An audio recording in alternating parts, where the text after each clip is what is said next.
قرية شيخكا ملتقى لقرى ثلاث.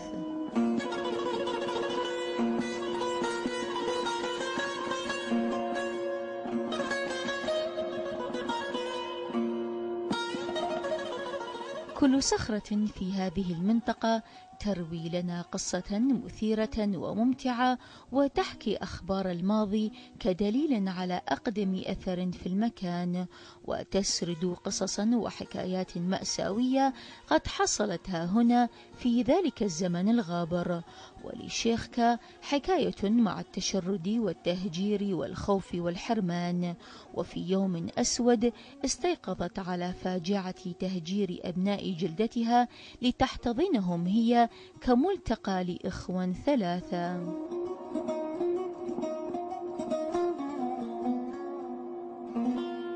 وشيخكا قرية تابعة لناحية القوش في قضاء الكيف في محافظة نينوى، وهي إحدى القرى الواقعة في السهل المنبسط جنبا إلى جنب مع قرى إزيدية ومسيحية أخرى. شيخكا قرية قديمة مكونة من بيوت قليلة تقع تابعة لناحية القوش قضاء الكيف محافظة نينوى.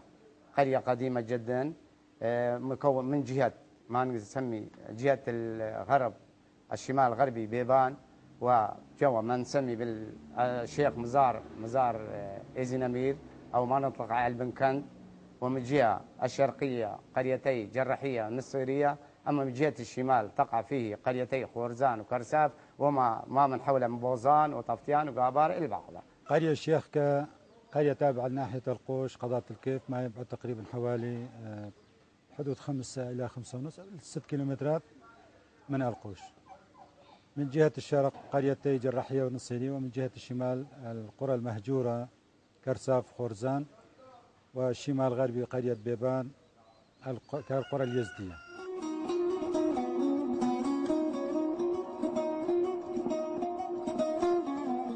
دارت حولها النقاشات واختلف الناس في تسميتها ومصدر كلمتها، وكل من ينسبها حسب ما سمع أو عرف أو قراءات في بطون الكتب وأمهات المصادر. لكن لشيخكا اسما عظيما بقي عالقا في ذاكرة أهل المنطقة يرن كجرس لأقدم ذكر للإزيدية. اسمها القديم جاء من التاريخ القديم حسب ما سمعنا من روايات بينه وهذا القرية ساكن فيه شيخ قديم مزار هسه موجود يسميه إيزي نمير، ساكنين فيه حسب ما سمعنا من الشيوخ ومن الوجهاء، ما نعرف بالتأكيد هذول ساكن فيه، وسمي بهذا الشيخ نسبة لمزار شيخ إيزي نمير حسب ما سمعنا. أما الرواية الثانية قليل ما حسب ما أعتقد، بس إنه ساكن الشيخ من الشيوخ كان من البيت نسمي بابا شيخ.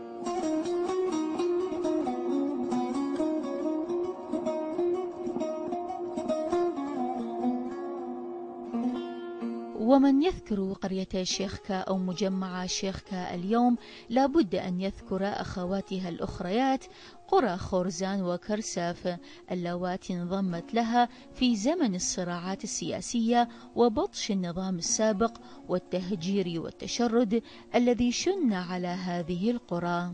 قرية خورزان كلمة كردية خور زايدنستان، يعني مكان أو موطن الشمس. القبل يعني حسب الآثار المناطق الأثرية اللي بيها يرجع تاريخها إلى 650 سنة قبل الميلادية، بوجود أكو كهوف بها حسب مثل ما يقول حسب الدراسات حسب ما سمعنا يرجع تاريخها إلى 650 سنة قبل الميلاد. مكان العبادة مال المترائيين. حكى شيء مختصر عن قرية خورزان. أما قرية كرسافة يعني كلمة كردية مشتقة قر ساف، يعني تل الخوف. تقع موقعها الأصلي فوق قرية كرساف الحاليا، بها حوالي 30 إلى 40 كهف وعين ماء، زائدا مزار أو معبد يسمون معبد متامرة. متامرة هم بمعبد كيزدية، وحتى الباب الخارجي بصورة مال حية ومال نجمة ومال شمس، يعني بين أثار تاريخية قديمة يجوز يمكن تاريخها قبل مجيء الشيخ عادي عليه السلام.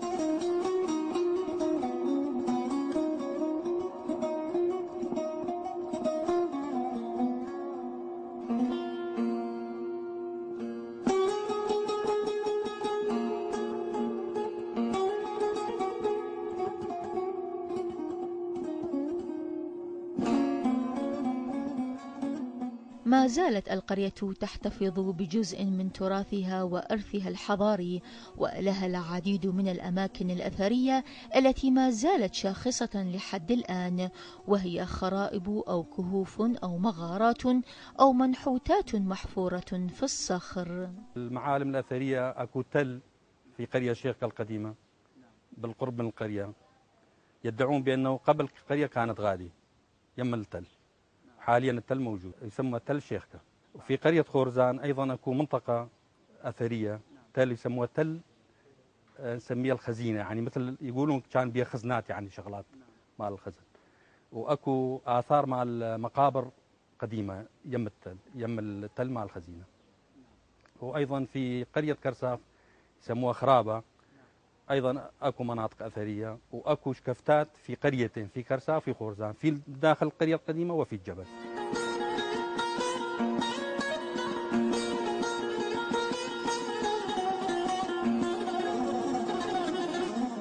استطاعت هذه القرى أن تلعب دورا تاريخيا مهما في بعض الأوقات، ووجود الكهوف والمغارات القديمة دليل على أن المنطقة كانت مأهولة منذ القدم، والتي استخدمت أثناء الحروب والغزوات التي شنت عليها في أوقات مختلفة. منطقة جبل خورزان القوش إلى قليديرك بعضرة يوجد فيها 4 قرى: قرية كرساف، خورزان، بوزان، قابارة، طفتيان. هاي القرى من تاريخها كان في أحداث ويا النظام ورا نظام، كان نظام عبد السلام عارف والنظام يعني كلها. سنة 1963 قام قوة من الجيش وجيش السوري كان معهم، اتجهوا إلى منطقة هذه القرى. أول مرة وصلوا إلى قرية قابارة حرقوها قرية واستولوا على القرية وقتلوا 5 رجال من أهل القرية. وثم إلى طفتيان هم حرقوا طفتيان واستولوا على العوائل وأسروهم. وبعد ذلك اتجهوا إلى قريتين خورزان وكرساف. أهل القرية كلهم العوائل حشدوا إلى الجبال، بقوا الرجال يصدون هذه القوة، وتصدوا معهم لمدة أكثر من 10 ساعات إلى المغرب، وانكسر هذه القوة، وحتى ظلت وراهم أشلاءهم بالمعركة، وحرقوا حتى مدرعاتهم دباباتهم. بكل صدق وإخلاص كان أهل القرية يعني ما يتجاوز 20 مقاتل، كان قوة مالتهم أكثر من 2000 مقاتل. كسروهم ورجعوا، ومثل ما يقولون خايبين آمالهم. فوراها بيومين عبد السلام عارف احترق بالطيارة. من احترق بالطيارة انكسر الدولة، بعد ما قدروا يلتجون. القرية رجعت على مكانها.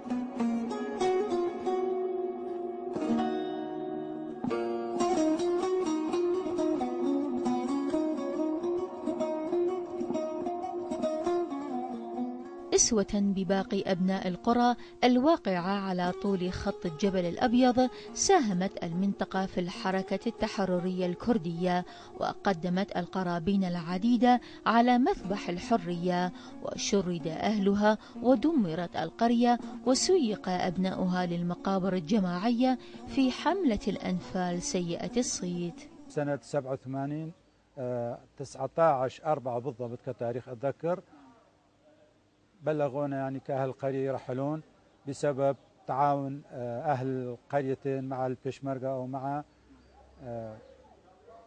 ويوم 20 ما أتذكر بالأخص 21 جاءوا شفلات من قبل نظام بايت وهدموا القرية، ولحد الآن قريتين مهجورة ومهدومة. سنة 1987 تم ترحيل من قبل النظام البايت ترحيل قريتي خورزان وكرساف. سنة 1987 تم ترحيلهم إلى مجمع قرية شيخة القديمة، ولهذا تحول من قرية شيخة إلى مجمع شيخكا من سنة 1987. وهذا القريتين اسمها قرية كرساف وقرية خورزان.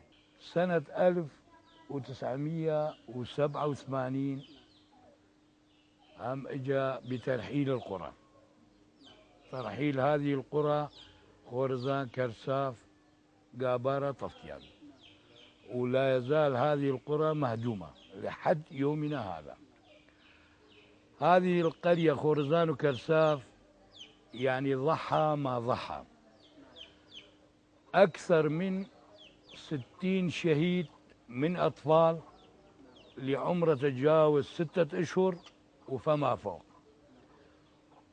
ونساء وبنات، يعني لا يزال ما نعرف أي شيء من مصيرهم. والقرى رحلوا إلى هاي المنطقة. قرية شيخكا كانت قبل، هسه صارت مجمع شيخكا.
قرية شيخكا مثل بقية القرى اليزية كانت قرية صغيرة جدا. الثقافة أقول لك بها محرومة باستثناء بيت البابا الشيخ كان ساكنين به، هم كان قسم الثقافة اليزدية بالأخص. بينما الثقافة العامة يعني بالسنوات الأخيرة ما أتذكر بالضبط، بسنة 87 هجروا إليها قريتي كرساف وخورزان، بعدين قسم من الناس راحوا المدارس. يعني هسه نسبة قليلة من المثقفين بالقرية، ما يتجاوز 20 إلى 30 شخص. فتحت المدارس في المنطقة في مطلع الخمسينيات من القرن الماضي. هذه المدارس كان لها دور بارز ومشهود في تخريج المئات من العقول العلمية والثقافية التي شاركت في تنشيط الحركة العلمية والثقافية والتعليمية في المنطقة، والمساهمة الفعالة في دفع عجلة التقدم والإبداع نحو الأمام. لذا ازداد عدد المدارس في المنطقة وفتحت المراكز الثقافية التي احتضنت نتاجات ومواهب المثقفين في المنطقة. سنة 87 صار تجمع، بنوا بها مدرسة اسم مدرسة الشيخكا يزيدية المختلطة. ورا فترة سنة 92 حسب ما أعتقد 92 93 صار متوسطة الشيخكا، يعني هي تكميلية صار. بس فتح مدرسة كرسافة ومدرسة خورزان ومدرسة شيخكا البنادات السمون، يعني التكميلية.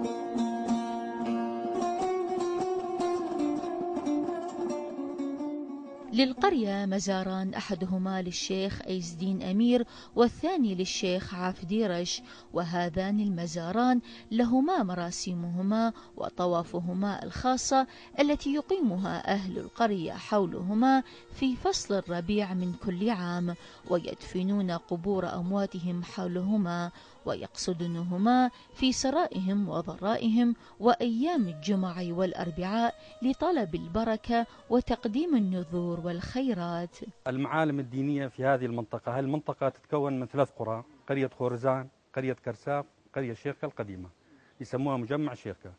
فالمعالم الدينية الموجودة في قرية شيخكا القديمة معبد عز الدين أمير ومعبد عفديرش والمعالم الدينية الموجودة في قرية كرساف معبد خضر الياس، يسموها خضر الياس واحنا نسميها خضر الياس. والمعابد الموجودة الدينية في قرية خورزان معبد ملك فخر الدين وشق سيباتي وشيت وشيخ موس وكالوك ومعبد عبد الرش أيضا، اللي موجودة في قرية الشيخ القديمة موجودة أيضا في قرية خورزان. قرية الشيخ القديمة يحتفلون احتفال ديني وزيارات في معبد إيزدين أمير تابع القرية الشيخ القديمة. قرية كرساف في معبد خضر الياس. قرية خورزان في معبد ملك فخر الدين طواف رسمي ورئيسي، وأكو طواف ثانوي تقريبا لمعبد شق سيباتي أيضا في قرية خورزان.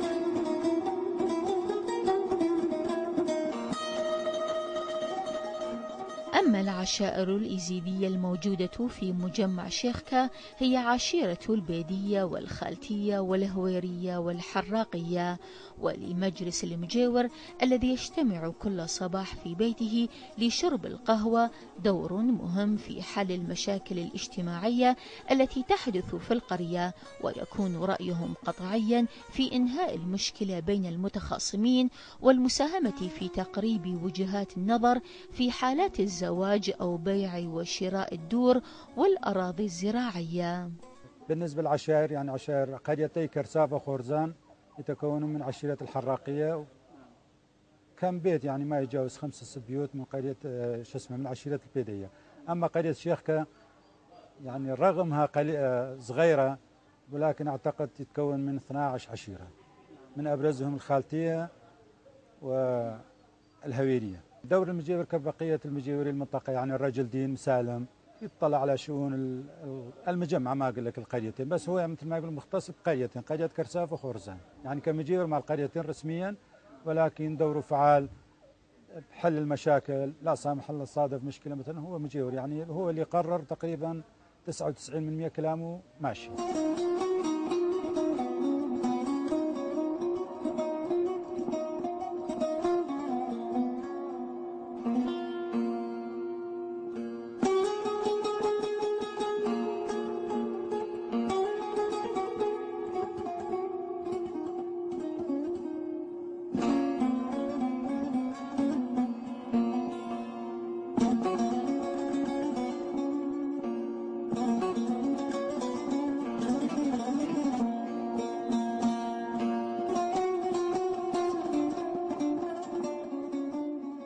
وللقرية أراضي زراعية شاسعة، وهي مصدر المعيشة لأهل القرية، وتزرع فيها أنواع مختلفة من المحاصيل الزراعية الصيفية والشتوية.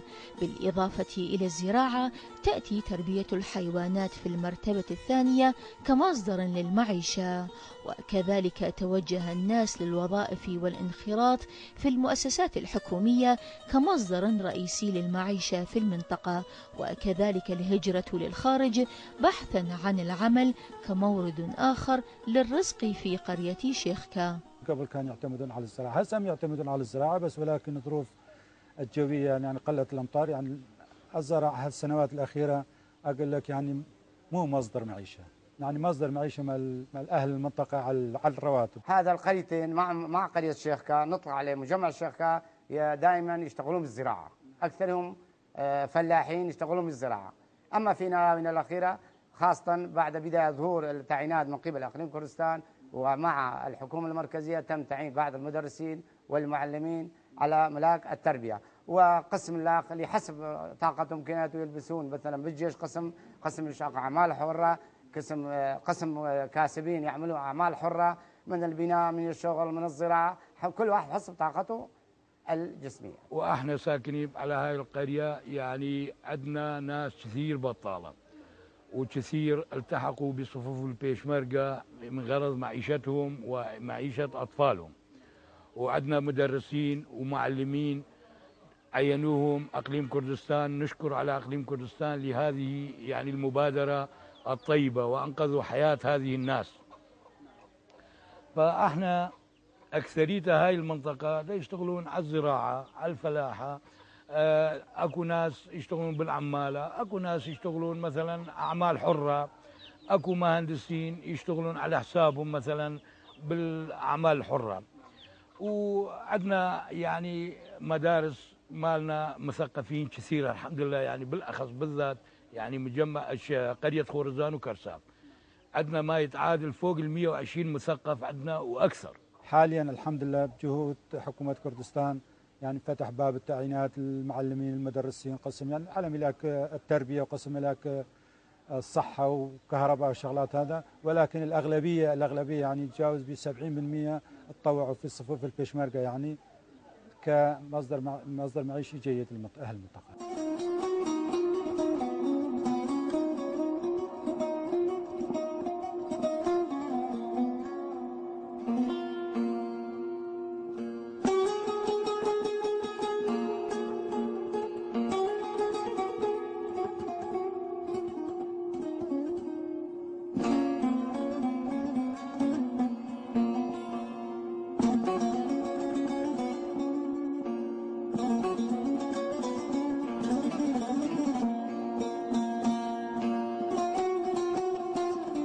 مكتب لال الشيخ كدورة فعال، ولكن مثل ما يقولون حسب إمكانياتها القليلة. نشاطاتنا الحمد لله يعني زينة، نشاطات نكرم الطلبة الأوائل، نسوي ندوات ثقافية، ندوات علمية، بعض مثل ما يقولون شيء من الفلكلور نطلع هالشغلات هذه.